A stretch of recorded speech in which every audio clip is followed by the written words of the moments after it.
I studied with Jane Cowan from the ages of 10 to 17, so she's something of a cellistic mother to me. I mean, I really owe the way I look at music to her. I think what is special about her, which I've never known in another string teacher, is just that music becomes such a natural part of life. The music that comes from the cello has been always chosen by classical composers as having a depth and a seriousness which gives it very important parts in the orchestra and in chamber music and everything. When everything has been said, the cellist sums up.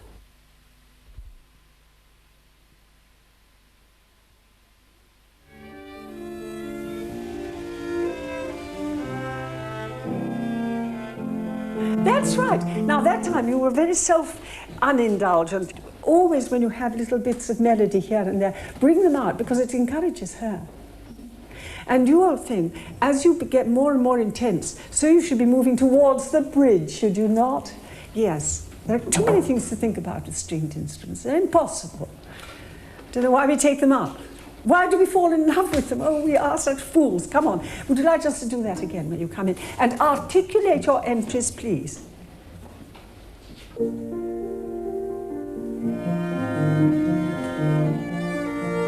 Bravo! At the age of 70, Jane Cowan is still handing on the heritage she received from some of the greatest musicians of the century. She herself was only 12 years old when she played with the most famous cellist of all, Pablo Casals.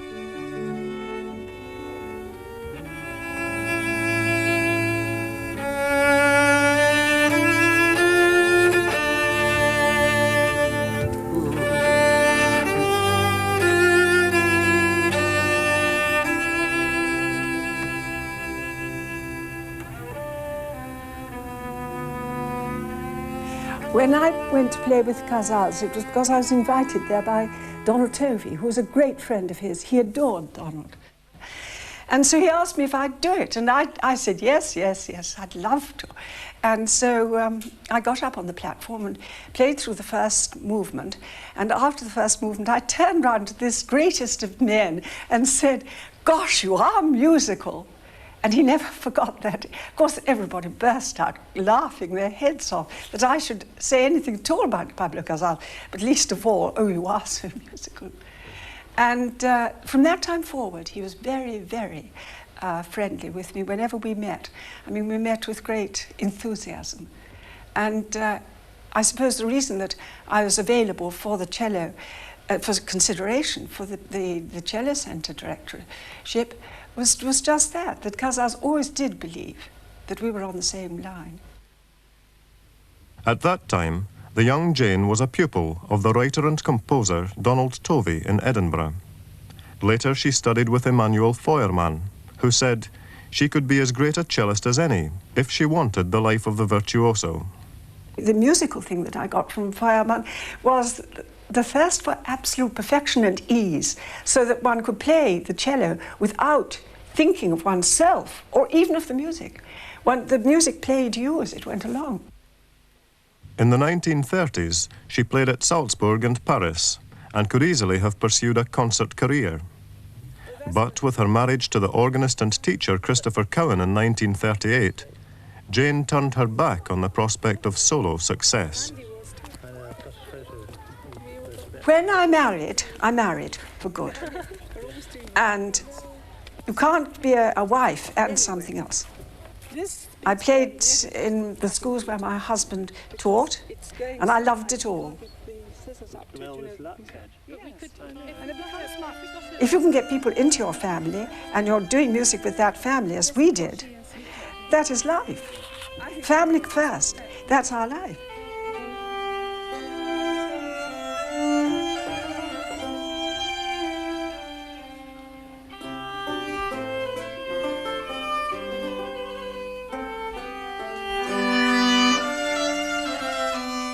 For over 40 years, Jane has played only occasionally, at classes or in private.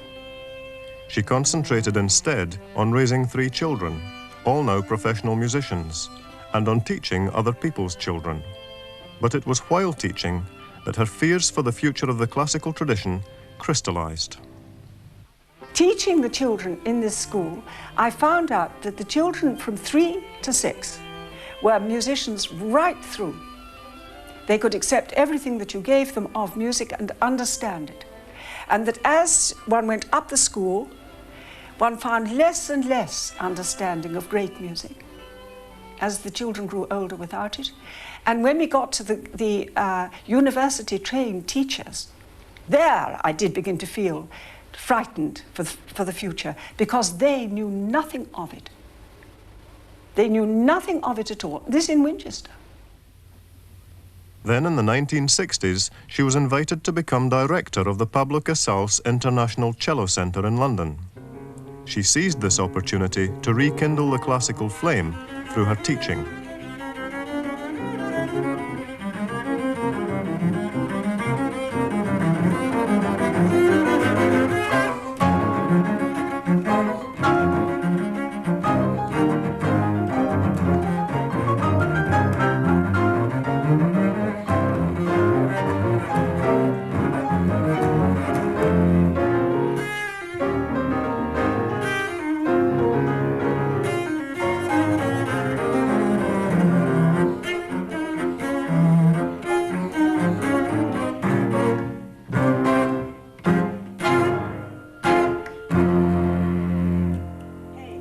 One of her first cello centre pupils was Stephen Isserlis. I stopped being critical for a moment, which is unusual. Now, the thing is... Now a soloist of growing international reputation, Stephen still finds her advice invaluable. And just to give you a second chance, this time I'd like you to play from da-da-da-dee in the first half, and see if you always do it, or if it was just getting warmed up that made you do it. Just that, dee-a-da-dee, the first one. My one. Bar 11. Yeah, Yes. is it bar 11?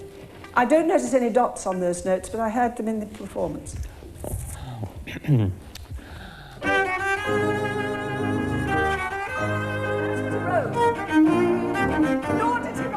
I remember in my lessons, she used to make everything great fun.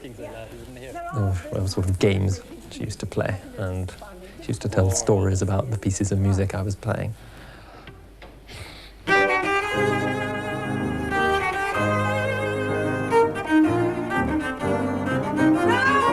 Not a dot inside, bad jolly luck. I think I remember just enjoying every part of learning with her. There was no sort of boring technique for its own sake. Out the text. You go to too many Well, I do, concerts. but then I forget. Yeah. Oh no, it's the modern way to play it. Don't do it. She didn't have a method as such. She just sort of encouraged me to teach myself, to think for myself. And also, even when I was sort of around 11, I occasionally had to teach somebody younger than me the things that Jane Cowan had just been teaching me. Of course, that was very good, because it meant I had to understand a little of what I was being taught.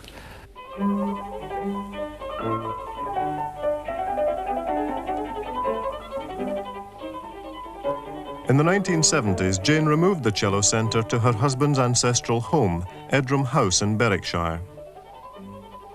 Here she felt it would be easier to inspire pupils with classical values, away from the competitive pressures and commercial influences of London. There are two things in music that I'm frightened of. One is the extreme eroticism, which is just swallowed down in the ears of young people getting up, so that they can hardly keep their bodies still to do anything. And the other thing about it is that the other stream is dammed up for lack of money. The classical stream has had many things happen to it quite recently, certainly since the Second World War, with the tradition of the classical way of containment. Went awry in some way. I could go into it, but it would take me the whole of the rest of the evening to tell you of all the different steps that led to this. It is dangerous. And when you can see that this is a universal language that could save everything, then you're so full of hope that you think there's nothing that can go wrong. And then you turn on the various media and you find that anything can go wrong with these children in between.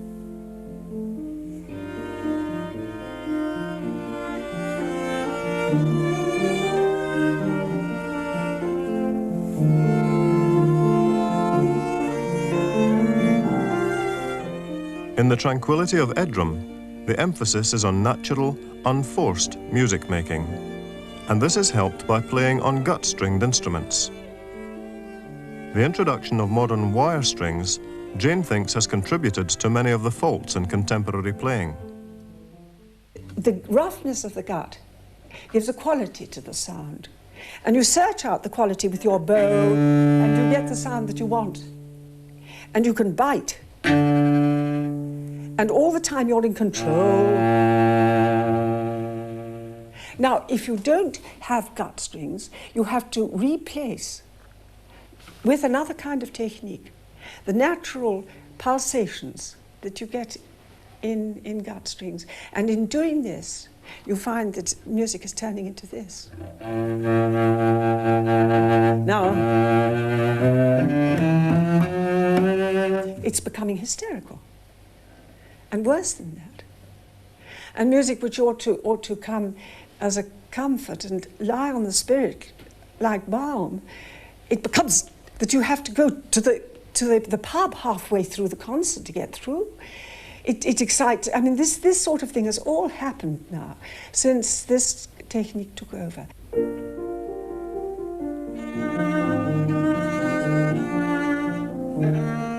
Playing on wire strings demands a sustained physical effort. In today's vast concert halls, the players have to strain for projection and lushness of sound. This is unnatural for both the music and the musicians. Instead, Jane tries to achieve freshness and purity of tone with a more relaxed technique. Yeah, look. Now without vibrato at all.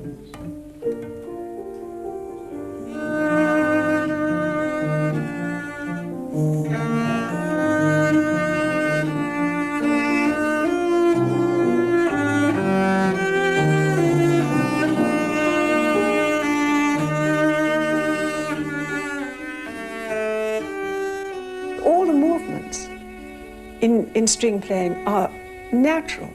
And yet you will find that in most of the conservatories of the world, perhaps all of them, I don't know them all, but all the ones that I know, they have massage after they've been practicing. What rubbish. We never stopped playing when we were kids. We rushed home from school so that we could get our prep done in time to be allowed to play.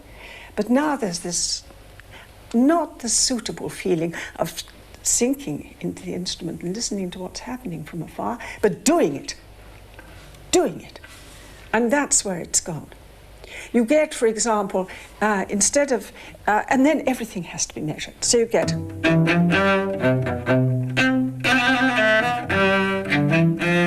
this awful accent on it. It's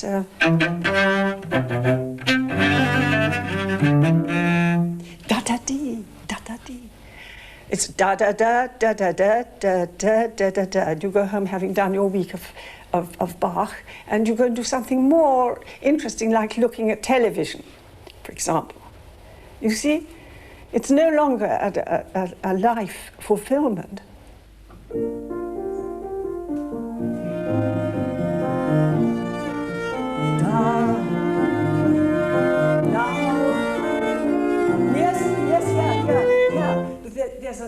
Wherever there's a slur, there's an accent or an articulation. The accent on the top, the top note always. And don't vibrate. That's the modern habit we're here to try, is you and I were to work at, isn't it? To try and drive up that automatic, vibrating monster.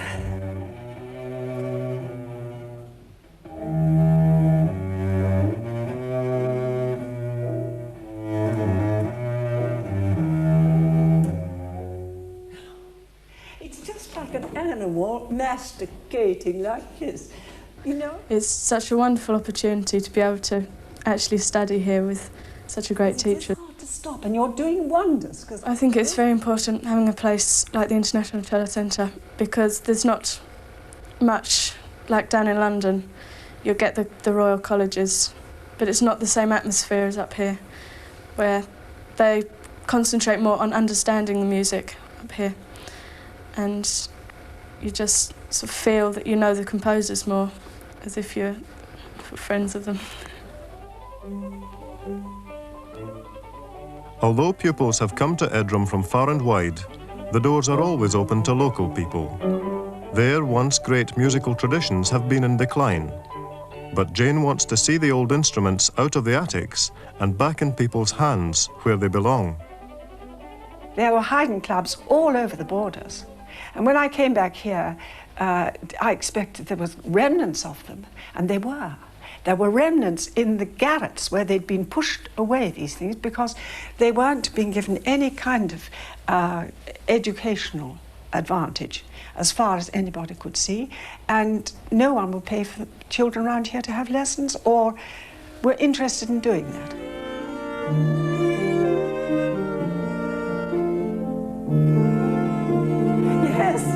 Yes. Now immediately I say that what happens? The violinist stops being a soloist. Before I started the violin, I used to think classical music was rubbish, boring, you know, it sort of went on and on. It's one of those details. Where do I lead and where do I accompany? And then I sort of took up the violin and started coming to Edrom, and I thought, oh well, you know, there's something in it right enough. It's not just sort of notes and things, you know, there's sort of interpretation of music, and there's how it flows and melodies and things. There he was.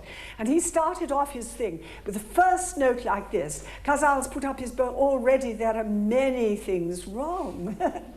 I used to come for lessons, weekly lessons, and then I decided to come as a full-time student. I got a local authority grant. His first note, so don't worry too much. But worry because I want you to worry. Okay, and will you please articulate your entries when they're important?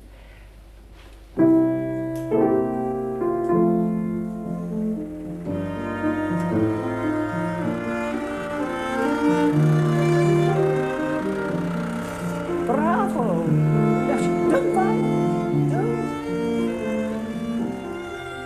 Half a dozen years ago, it was life was sort of planned out for you. You left the school, then you went home to work on the farm like my brothers and sisters before me done, sort of thing. But now, seeing, you know, there might be a chance for music, you sort of think differently, and well, I'd try and get a job with music first before I would go back to the farm to work. When she grew up, I obviously thought one day she would follow her father in the farm. She was very, very keen, very competent. But about 11 or 12 years old, I realised that Judith was very interested in classical music, classical violin. And if that's what she wants to do, I'll back her all the way.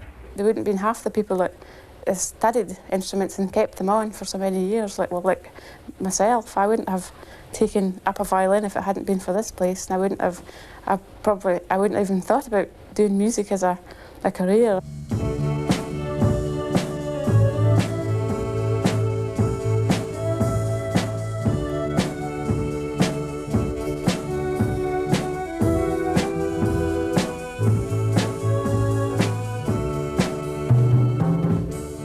Berwickshire High School in the nearby town of Duns. The music department here, like everywhere nowadays, has to struggle on with limited staff and resources. Pupils want to play musical instruments, but at a time when every penny has to be counted, it's impossible to provide a full range of options. 4 years ago, Jane launched a scheme to widen the musical horizon for these school children. Music from the Merse began from a desire on the part of Mrs. Cowan to involve far more young people and adults, young people and their parents, in music making in the area of the Tweed Valley, which is known as the Merse Valley.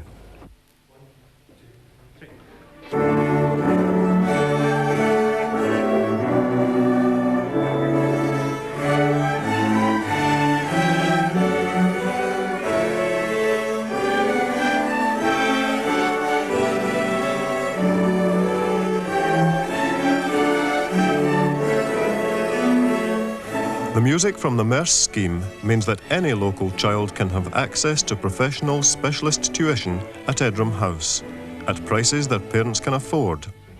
The benefits are obvious. It's improved her concentration a great deal. She's a child that likes to be doing all the time, and I think it's fulfilled that extra something inside her, that extra dimension, that I think all children need to fulfill themselves.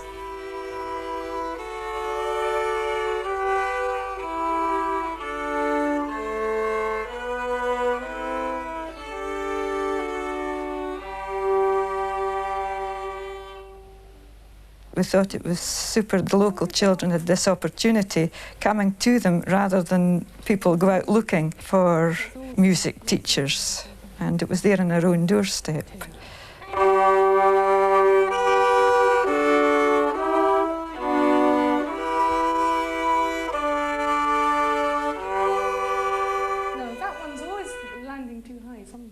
Without Edrom House, there'd be no opportunity at all for the young children, especially for the stringed instruments, because I don't know of anywhere locally or even 50 miles away. It would probably have to be Edinburgh.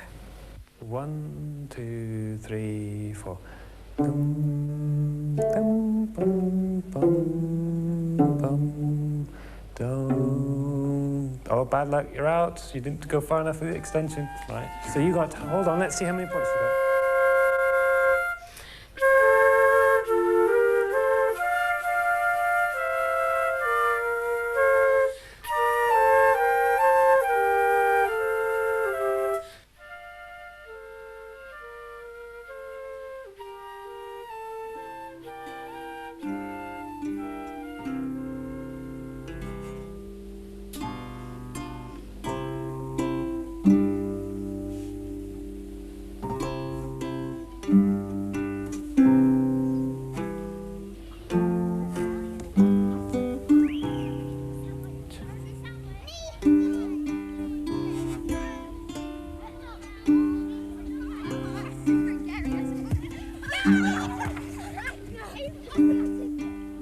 Children are the future.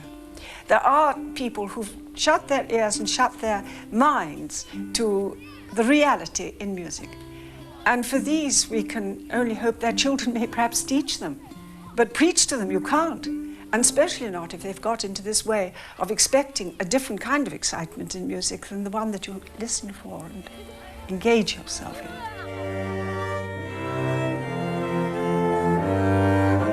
It's coming near the B flat.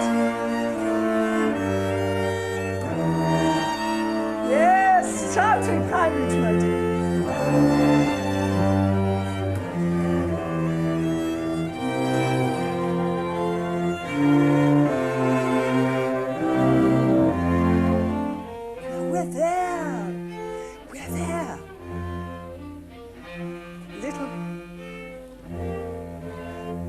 Part of her genius is the fact that she's a mad genius.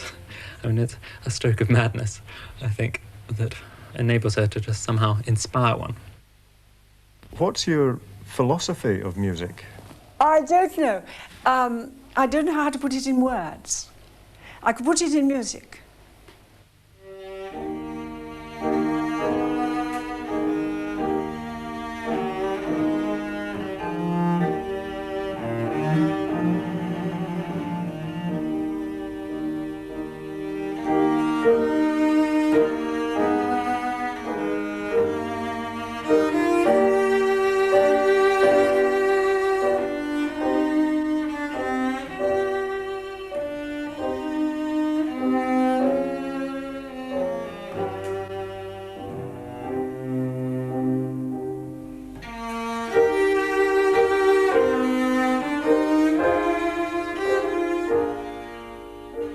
Music is the most important thing in the world, for it's the one means that people have of getting away from the loneliness of the world. I don't believe that there's anybody or anything that isn't touched by music, and it's been my experience all through life. I'm right.